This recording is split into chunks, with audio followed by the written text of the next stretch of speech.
Mumbai police ने हमको एक लंबा सा राइड दे दिया। सुशांत राजपूत जी का जो केस है, इसके ऊपर एक बहुत लंबा राइड पे हमको घुमा रहे थे। पर इस केस से पर इस केस को मैं स्टार्टिंग से बोलता हूँ। 25 फरवरी को सुशांत के पिताजी ने कंप्लेंट दिया था बांद्रा पुलिस स्टेशन में, ये बोल के कि मेरा बेटा गलत संगत पे है, उसकी जान खतरे पे है, ऐसा बोल के कंप्लेंट दिया था। पर उस पर कुछ एक्शन नहीं लिया गया।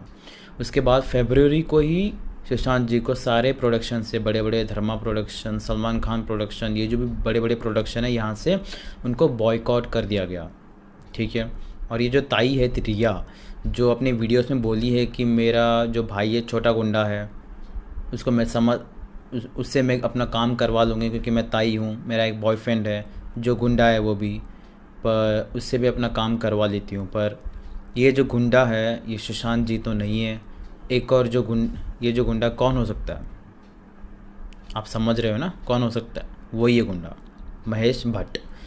तो अपना काम करवाती थी और आलिया भट्ट को पता था कि ये अपना काम करवा रही है, मेरे पापा उनके जाल में फंसे हुए हैं, वो अपना काम कर ले रही है। तो इसलिए वो गुस्सा थी और इसलिए सुशांत जी से भी वो गुस्सा थी पहले से। तो इसलिए उनके बीच में ज़्यादा कुछ बनता नहीं था। ठीक है। फरवरी के बाद वही चलता रहा, उनके घर के अंदर टैबलेट्स का, मेडिकेशन का लफड़ा चलता रहा। नौकर सारे चेंज हो गए थे बॉडीगार्ड को छोड़ के, और टैबलेट्स का लफड़ा चलता रहा। टैबलेट्स उनको दिए थे, वो दिन भर सो रहे थे और यहाँ पे दिन भर रात भर पार्टी चल रही थी। रिया की फैमिली, उसके भाई के दोस्त लोग, पार्टी चल रही थी। उसके पैसे से बहुत अय्याशी, यहाँ वहाँ कहीं पे भी जाना हो, कोई भी खर्चा उसके पैसे से ही हो रही थी।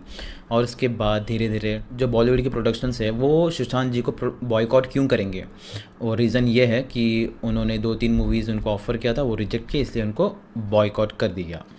पर ऐसा मुझे नहीं लगता, क्योंकि ड्राइव मूवी जो धर्मा प्रोडक्शन का है, ठीक है, बनाए थे, उसके बाद जब वो रिलीज़ कर दिया गया तब सुशांत जी को बोले भी नहीं थे कि रिलीज़ हो रहा है मूवी, उनको डायरेक्ट नेटफ्लिक्स में डाल दिया गया। और सुशांत और करण का इसी बात पे कुछ झगड़ा भी हुआ था। और ये तो 2019 जून की बात है, मतलब यहाँ से 1 साल पहले की बात। मुझे जो लगता है दिशा सालियन जो प्रेग्नेंट थी, सूरज पंचोली के सपोर्ट में थे सुशांत सिंह राजपूत, ऐसा मुझे लगता है। सुशांत सिंह राजपूत उनके सपोर्ट पे खड़े थे और इसलिए इनकी दुश्मनी हो गई, इसलिए उनको बॉयकॉट कर दिया गया। और धीरे धीरे जब सपोर्ट पे ही थे, फिर उनको जब मारने की धमकियाँ आई होगी सूरज पंचोली के कॉन्टैक्ट्स में कौन कौन आते हैं, आ सकते हैं सलमान खान ऑब्वियसली आए होंगे क्योंकि उनके पिता के बेस्ट फ्रेंड हैं, और पॉलिटिशियंस भी आ सकते हैं। ठीक है, वो जो पेंगुइन है वो भी आ सकता है। तो उसके बाद उनको धमकियाँ लगातार दी जा रही थी कि आप इस बीच में मत पड़ो, शायद ऐसा कुछ बोल दिया होगा या फिर ऐसी कुछ धमकियाँ आ रही होगी, तभी वो नंबर चेंज कर रहे थे, या फिर वो मान नहीं रहे थे, या फिर सुशांत जी मान नहीं रहे थे, इसलिए उनको डेथ की मर्डर की धमकियाँ आ रही होंगी, इसलिए वो सिम कार्ड चेंज कर रहे थे।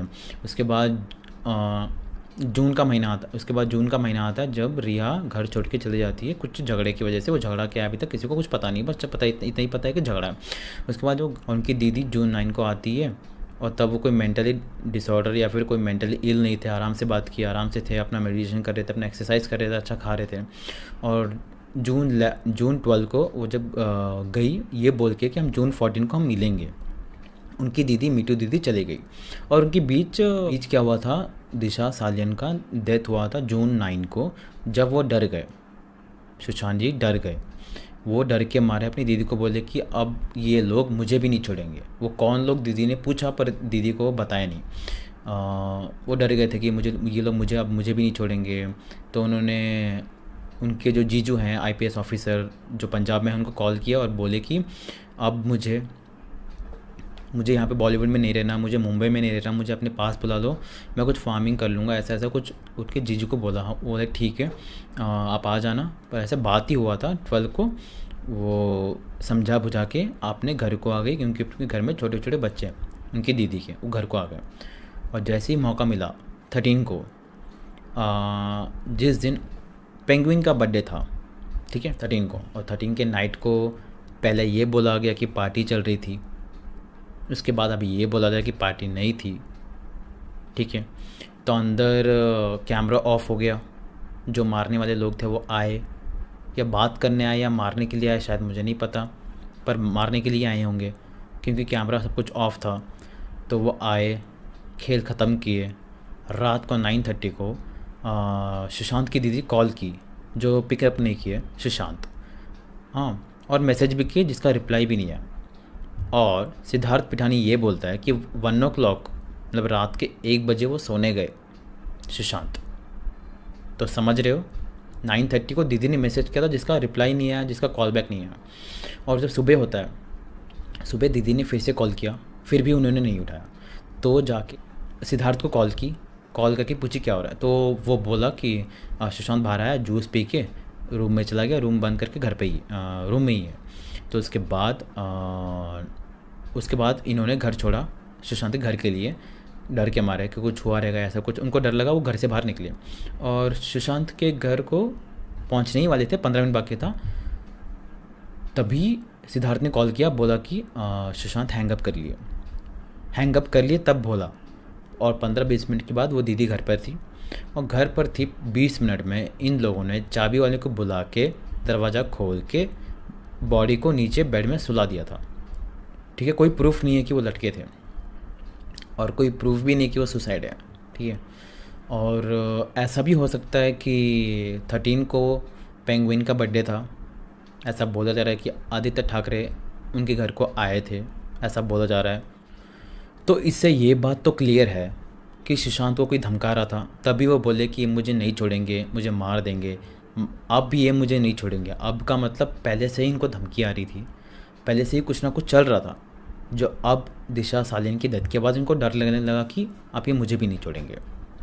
तो पहले से कुछ धमकियाँ आ रही थी, तो ये सिलसिला बहुत पहले से ही चल रहा था, आज की बात नहीं, बहुत पहले से ही चल रहा था। और ये बात रिया को मालूम है, महेश भट्ट को मालूम है, कन्फर्म्ड है। और ये सिद्धार्थ पिठानी को सब कुछ मालूम है, उसके आंखों के सामने ही हुआ है सब कुछ, ये मैं लिख के दे सकता हूँ। और मुंबई पुलिस तो कुछ नहीं कर रही है, मुंबई पुलिस तो सिर्फ हमको लॉन्ग ड्राइव पे लेके जा रही है और हम आराम से जा रहे हैं। इतना सब कुछ है। मैं एक लड़का जो कहीं पे रह रहा हूँ, बस मैं न्यूज़ देख के इतना सब कुछ बात कर सकता हूँ, इतना सब कुछ मैं पकड़ सकता हूँ, इतना सब कुछ जो लोग पकड़ रहे हैं, उनके फ़ैन पकड़ रहे हैं, ये मुंबई पुलिस उस पर काम ही नहीं कर रही है। और जो काम कर रही है उनका इंटरव्यू लेने नहीं दे रही है। तो क्लियर कट है कि मर्डर हुआ है और इसमें बहुत बड़े बड़े लोग इन्वॉल्व हैं। तो ये केस को ज़्यादा से ज़्यादा दबाया जा रहा है, क्योंकि इसमें पॉलिटिशियन इन्वॉल्व है, इसमें बॉलीवुड के बड़े बड़े लोग इन्वॉल्व हैं, इसमें बहुत सारे लोग इन्वॉल्व हैं। देखते हैं आगे और क्या क्या इनका ड्रामा चलता है, कहाँ पे घुमाते हैं। पर हम फैंस घूमना नहीं है, पूरा महाराष्ट्र इस केस के अगेंस्ट है, समझ रहे हो। तो ये केस बहुत ही बड़ा है, आप सबको उनके ड्राइव पे नहीं जाना है, गाड़ी से उतर लो, अपने गाड़ी पे बैठ जाओ, जस्टिस वाली गाड़ी पे, अपना खुद देखो कि न्यूज़ और वो लोग हमको कैसे